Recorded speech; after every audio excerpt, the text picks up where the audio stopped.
പാറമടയിലെ പണിയൊക്കെ കഴിഞ്ഞ് ഈ കരോള് തിരികെ വരുമ്പോൾ കരോളിനെ ട്രക്ക് ഇടിച്ചിട്ടിട്ട് നിർത്താതെ കടന്നുപോയി. അങ്ങനെ ചെന്ന് വീണത് ഒരു കുഴിയിലാണ്. അവിടെ നിന്ന് കരോൾ ഇങ്ങനെ കണ്ണുയർത്തി നോക്കുമ്പോൾ കാണുന്നൊരു കാര്യം, ഒരു ദേവാലയത്തിൻ്റെ മുകളിൽ പരിശുദ്ധ അമ്മയുടെ ഒരു ചിത്രമാണ്. അന്ന് വെടിയേറ്റ് വീണപ്പോൾ ജനക്കൂട്ടത്തിൽ നിന്നൊരു മനുഷ്യൻ ജോൺ പോൾ രണ്ടാമൻ മാർപ്പാപ്പ വെടിയേറ്റ് വീഴുന്ന ചിത്രമെടുത്തപ്പോൾ അദ്ദേഹത്തിൻ്റെ ക്യാമറയിൽ പതിഞ്ഞ ചിത്രത്തിൽ ഒരു സ്ത്രീ ജോൺ പോൾ രണ്ടാമൻ മാർപ്പാപ്പയെ ഇങ്ങനെ താങ്ങിപ്പിടിക്കുന്ന ഒരു ചിത്രം തൻ്റെ മരണത്തിൻ്റെ അവസാന നിമിഷം വരെയും ജോൺ പോൾ രണ്ടാമൻ മാർപ്പാപ്പ ജപമാല മുറുകെ പിടിച്ചിരുന്നു.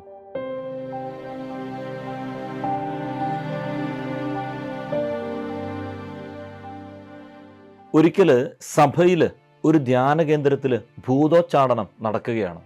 വൈദികൻ പിശാച് ബാധയേറ്റ ആ മനുഷ്യനെ ഹന്നാമ്പള്ളം തെളിച്ച് പ്രാർത്ഥിക്കുകയാണ്. ഉടനെ പിശാച് സംസാരിക്കാനായിട്ട് തുടങ്ങി.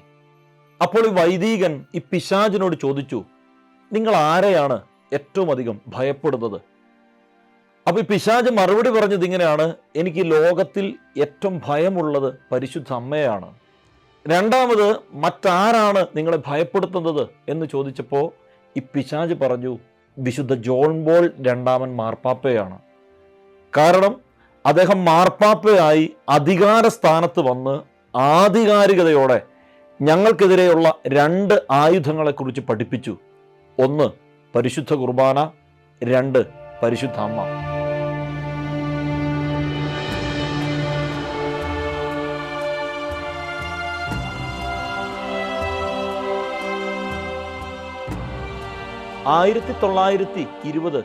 മെയ് 18 പോളണ്ടിലെ വാദോവിച്ച് എന്ന് പറയുന്ന സ്ഥലത്താണ് കരോൾ വോയ്റ്റീവ എന്ന പേരിൽ അറിയപ്പെടുന്ന ജോൺ പോൾ രണ്ടാമൻ ജനിക്കുന്നത്. ചെറുപ്പത്തിൽ തന്നെ വളരെ ഓമനത്തം തുടിക്കുന്ന മുഖഭാവമായിരുന്നു കരോളിൻ്റേത്. അതുകൊണ്ട് തന്നെ എല്ലാവർക്കും വളരെ ഇഷ്ടമായിരുന്നു കരോളിനെ. കരോൾ വോയ്റ്റീവ ജനിച്ച് ഏതാണ്ട് 8 വർഷം കഴിയുമ്പോഴത്തേക്കും കരോൾ വോയ്റ്റീവയുടെ എല്ലാമായിരുന്ന തൻ്റെ പ്രിയപ്പെട്ട അമ്മ ദൈവത്തിൻ്റെ സന്നിധിയിലേക്ക് കടന്നു പോവുകയാണ്. അങ്ങനെ അമ്മ നഷ്ടപ്പെട്ട ആ പിഞ്ചു കുഞ്ഞ് പലപ്പോഴും അമ്മയുടെ സ്നേഹത്തിന് വേണ്ടി ദാഹിച്ചിരുന്നു. അമ്മയുടെ സ്നേഹം കിട്ടാതെ വലഞ്ഞ കരോളിനെയും കൂട്ടി ഒരു ദിവസം ഇടവക ദേവാലയത്തിലെ പരിശുദ്ധ അമ്മയുടെ രൂപത്തിൻ്റെ മുൻപിലേക്ക് പോയിട്ട് കരോളിൻ്റെ പിതാവ് ഇങ്ങനെ പറഞ്ഞു, ഇനി ഇതാണ് നിൻ്റെ അമ്മ. അങ്ങനെ അന്ന് കരോളിനെ സ്വന്തം പിതാവ് പരിശുദ്ധ അമ്മയ്ക്ക് ഏൽപ്പിച്ചു കൊടുത്തു. പലപ്പോഴും സന്ധ്യപ്രാർത്ഥനയുടെ സമയത്ത് കരോളും പിതാവും ഒരേ കൊന്തയിൽ പിടിച്ച് ഒരുമിച്ച് ജപമാല ചൊല്ലിയത് മാതൃഭക്തി വിശുദ്ധ ജോൺ പോൾ രണ്ടാമൻ മാർപ്പാപ്പയുടെ ഹൃദയത്തിൽ പതിപ്പിക്കാൻ സഹായിച്ചിട്ടുണ്ടാകും എന്നതൊരു സത്യമാണ്. കരോളിൻ്റെ കുടുംബം ക്രാക്കോ എന്ന് പറയുന്ന പോളണ്ടിലെ ഒരു സ്ഥലത്തേക്ക് താമസം മാറ്റുകയാണ്. ഈ കരോളിന് ഒരു സഹോദരനുണ്ട്, അദ്ദേഹത്തിൻ്റെ പേര് എഡ്മണ്ട് എന്നാണ്. അദ്ദേഹം ഒരു ഫിസിഷ്യൻ ആയിരുന്നു. 4 വർഷം ജോലി ഒക്കെ ചെയ്ത് അതിനുശേഷം അദ്ദേഹവും നിത്യസമ്മാനത്തിനായി വിളിക്കപ്പെടുകയാണ്. പിന്നീട് ഈ കരോളും പിതാവും മാത്രമായി മാറുകയാണ് ആ കുടുംബം. കരോള് കോളേജിൽ പഠിക്കുന്ന സമയത്താണ് ജർമ്മൻ സൈന്യം പോളണ്ടിനെ ആക്രമിച്ച് കീഴ്പ്പെടുത്തുന്നത്. അതോടുകൂടി പഠിക്കാൻ മിടുക്കനായിരുന്നിട്ടും പഠിക്കാൻ സാഹചര്യം ലഭിക്കാതെ പഠനമൊക്കെ ഉപേക്ഷിച്ച് സൈനിക സേവനത്തിന് പോകാൻ മടിയുള്ളത് കൊണ്ട് ഒളിച്ചു താമസിക്കുന്ന ഒരു സ്ഥിതി ഉണ്ടായി. പിന്നീട് ദാരിദ്ര്യം കഠിനമായപ്പോൾ പാറമടയിൽ പണിക്ക് പോകാനായിട്ട് തുടങ്ങി. പാറമടയിലെ പണിയൊക്കെ കഴിഞ്ഞ് ഈ കരോള് തിരികെ വരുമ്പോൾ കരോളിനെ ട്രക്ക് ഇടിച്ചിട്ടിട്ട് നിർത്താതെ കടന്നുപോയി. അങ്ങനെ ചെന്ന് വീണത് ഒരു കുഴിയിലാണ്. അവിടെ നിന്ന് കരോൾ ഇങ്ങനെ കണ്ണുയർത്തി നോക്കുമ്പോൾ കാണുന്നൊരു കാര്യം, ഒരു ദേവാലയത്തിൻ്റെ മുകളിൽ പരിശുദ്ധ അമ്മയുടെ ഒരു ചിത്രമാണ്. അന്ന് കരോള് അവിടെ കിടന്ന് പരിശുദ്ധ അമ്മയോട് പറഞ്ഞു, ഞാൻ മുഴുവനായും നിൻ്റേതാണ്. അങ്ങനെ പിന്നീട് പാറമടയിൽ നിന്ന് പൗരോഹിത്യത്തിലേക്കും, പൗരോഹിത്യത്തിൽ നിന്ന് പിന്നീട് മെത്രാനായും, മെത്രാന്മാരിൽ നിന്ന് കർദിനാളായും, പിന്നീട് മാർപ്പാപ്പയായും ജോൺ പോൾ രണ്ടാമൻ മാർപ്പാപ്പ തിരഞ്ഞെടുക്കപ്പെടുമ്പോൾ അതിൻ്റെ പിന്നിൽ പരിശുദ്ധ അമ്മയുടെ ഒരു നീട്ടിയ കരത്തിൻ്റെ സംരക്ഷണ തീർച്ചയായും ജോൺ പോൾ രണ്ടാമൻ മാർപ്പാപ്പയ്ക്ക് ഉണ്ടായിരുന്നു എന്ന് ചരിത്രം തെളിയിക്കുന്നുണ്ട്. മാർപ്പാപ്പ ആയ ശേഷവും അല്ലാത്തപ്പോഴൊക്കെ ജോൺ പോൾ രണ്ടാമൻ മാർപ്പാപ്പ ഇങ്ങനെ പറയുമായിരുന്നു, എനിക്ക് ചെറുപ്പത്തിൽ എൻ്റെ അമ്മ നഷ്ടപ്പെട്ടു, പക്ഷേ എനിക്ക് സ്വർഗത്തിലൊരമ്മയുണ്ട് എന്ന യാഥാർത്ഥ്യം ജോൺ പോൾ രണ്ടാമൻ മാർപ്പാപ്പ ഉറക്കെ പ്രഖ്യാപിക്കുമായിരുന്നു. ജപമാല എപ്പോഴും കരങ്ങളിൽ പിടിച്ചിരുന്ന ഒരു പാപ്പയായിരുന്നു ജോൺ പോൾ രണ്ടാമൻ. അതുകൊണ്ട് തന്നെ ജോൺ പോൾ രണ്ടാമൻ മാർപ്പാപ്പ കൂടെ കൂടെ പറയുമായിരുന്നു, പരിശുദ്ധ അമ്മയാണ് ഈശോയിലേക്കുള്ള വഴി. നമ്മളെ ഈശോയിലേക്ക് അടുപ്പിക്കാൻ ഏറ്റവും നല്ല മാർഗം അത് പരിശുദ്ധ അമ്മയാണെന്ന അചഞ്ചല വിശ്വാസം അദ്ദേഹത്തിനുണ്ടായിരുന്നു. പരിശുദ്ധ അമ്മ ജോൺ പോൾ രണ്ടാമൻ മാർപ്പാപ്പയെ തൻ്റെ ഉള്ളം കൈയിൽ സംരക്ഷിക്കുന്നു എന്ന് ലോകത്തിന് മുഴുവൻ വെളിപ്പെട്ട ഒരു ദിവസമുണ്ട്.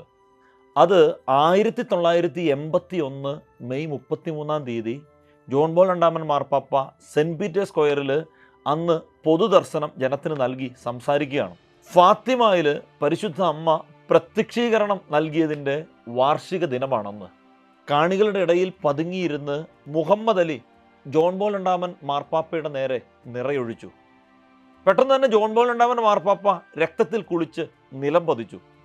അവിടെ കൂടിയിരുന്നവരും ലോകം മുഴുവനും വിചാരിച്ചു ജോൺ പോൾ രണ്ടാമൻ മാർപ്പാപ്പ ഇനി തിരികെ വരില്ല എന്ന്.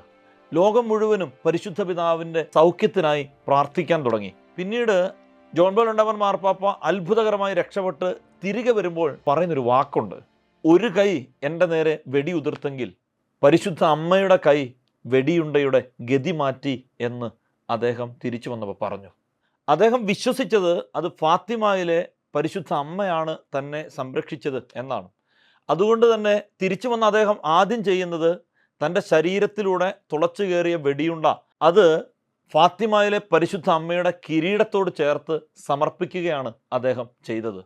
അന്ന് വെടിയേറ്റ് വീണപ്പോൾ ജനക്കൂട്ടത്തിൽ നിന്നൊരു മനുഷ്യൻ ജോൺ പോൾ രണ്ടാമൻ മാർപ്പാപ്പ വെടിയേറ്റ് വീഴുന്ന ചിത്രമെടുത്തപ്പോൾ അദ്ദേഹത്തിൻ്റെ ക്യാമറയിൽ പതിഞ്ഞ ചിത്രത്തിൽ ഒരു സ്ത്രീ ജോൺ പോൾ രണ്ടാമൻ മാർപ്പാപ്പയെ ഇങ്ങനെ താങ്ങിപ്പിടിക്കുന്ന ഒരു ചിത്രം പുറത്ത് വന്നത് നാം ഒക്കെ കണ്ടിട്ടുള്ളതാണ്.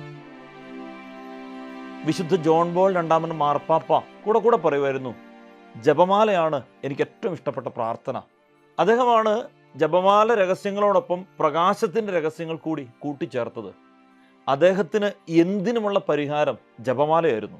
കുടുംബങ്ങളെ രക്ഷയിലേക്ക് നയിക്കാൻ, യുവാക്കൾ വിശുദ്ധിയിലേക്ക് വരാൻ, ലോക സമാധാനത്തിന് ഒക്കെ അദ്ദേഹത്തിൻ്റെ കയ്യിൽ ഒരൊറ്റ പരിഹാരം ഉണ്ടായിരുന്നുള്ളൂ, അത് ജപമാലയായിരുന്നു. തൻ്റെ മരണത്തിൻ്റെ അവസാന നിമിഷം വരെയും ജോൺ പോൾ രണ്ടാമൻ മാർപ്പാപ്പ ജപമാല മുറുകെ പിടിച്ചിരുന്നു. തൻ്റെ മുറിയിൽ നിരന്തരം ജപമണികൾ ഇങ്ങനെ പ്രാർത്ഥിച്ചുകൊണ്ടിരിക്കുമ്പോഴാണ് ഈ ജോൺ പോൾ രണ്ടാമൻ മാർപ്പാപ്പ കർത്താവിൻ്റെ സന്നിധിയിലേക്ക് കടന്നു പോകുന്നത്. ഈ ജപമാലയെക്കുറിച്ച് നമ്മൾ പറയാറുണ്ടല്ലോ, ജപമാല കഴുത്തിൽ ധരിക്കുമ്പോൾ ആഭരണവും കയ്യിലെടുക്കുമ്പം ആയുധവുമാണെന്ന്. ജപമാല നമ്മൾ കൈകളിലെടുക്കുമ്പം പരിശുദ്ധ അമ്മ നമ്മെ കരങ്ങളിലെടുക്കും. നമ്മുടെ ജീവിതത്തിൻ്റെ എല്ലാ പ്രതിസന്ധികളിലും നമ്മൾ ഒറ്റപ്പെടാതെ ഒരു മാതൃസ്നേഹമായി പരിശുദ്ധ അമ്മ ഒപ്പം നിൽക്കും എന്നുള്ളതിൻ്റെ ഉത്തമ ദൃഷ്ടാന്തമാണ് വിശുദ്ധ ജോൺ പോൾ രണ്ടാമൻ മാർപ്പാപ്പ. വിശുദ്ധ കുർബാനയുമായി ബന്ധപ്പെട്ട വീഡിയോകൾ നിങ്ങൾക്ക് ലഭിക്കാൻ ഈ ചാനൽ സബ്സ്ക്രൈബ് ചെയ്യുക.